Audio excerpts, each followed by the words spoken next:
Months of chaos along the Israel-Gaza Strip border as the Hamas-initiated March of Return protests persist. 3 wars over the past decade have habituated both sides to this violent reality. But there is, literally, something new under the sun. The so-called terror kite. A child's toy transformed into a primitive weapon, set ablaze and flown into Israeli territory, causing widespread damage to fields, crops, and nature reserves. We know about 450 small major fires caused by kites.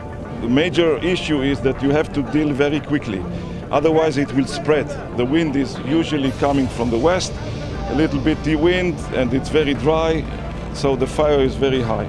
Reaching high into the sky, these transparent kites have been flown as far as 6 kilometers into Israel.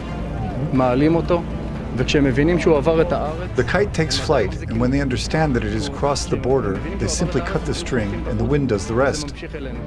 Fires are breaking out on an almost daily basis, forcing local responders to increase manpower.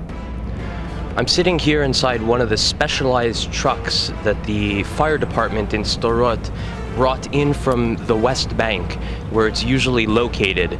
It's bulletproof, essentially fireproof, and they brought it in specifically to combat the recent incidents of fires all throughout the area. The Israeli army is likewise taking steps to adapt to the new threat. Till today, we shut down more than 500 kites and balloons. As we are speaking, a lot of teams are doing this job around the Gaza Strip. One such measure is the deployment of modified racing drones such as this one, which can reach up to 150 kilometers per hour and intercept airborne objects. Still, Israelis are suffering the consequences, including here in the Nahal Oz community, located directly adjacent to the security fence and just hundreds of meters away from Gaza City.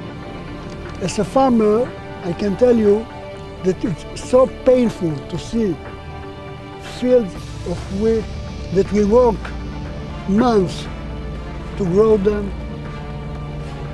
In 1 minute, all the fields is done. It's nearing midday and the wind is picking up, and it's about the time when the incidence of these so-called terror kites being flown from the Gaza Strip into Israel goes up significantly. All it takes is one of them to land in the wrong place at the wrong time, and the results will be far from child's play. I'm Charles Biblazer from the Israel-Gaza Strip border for the Media Line.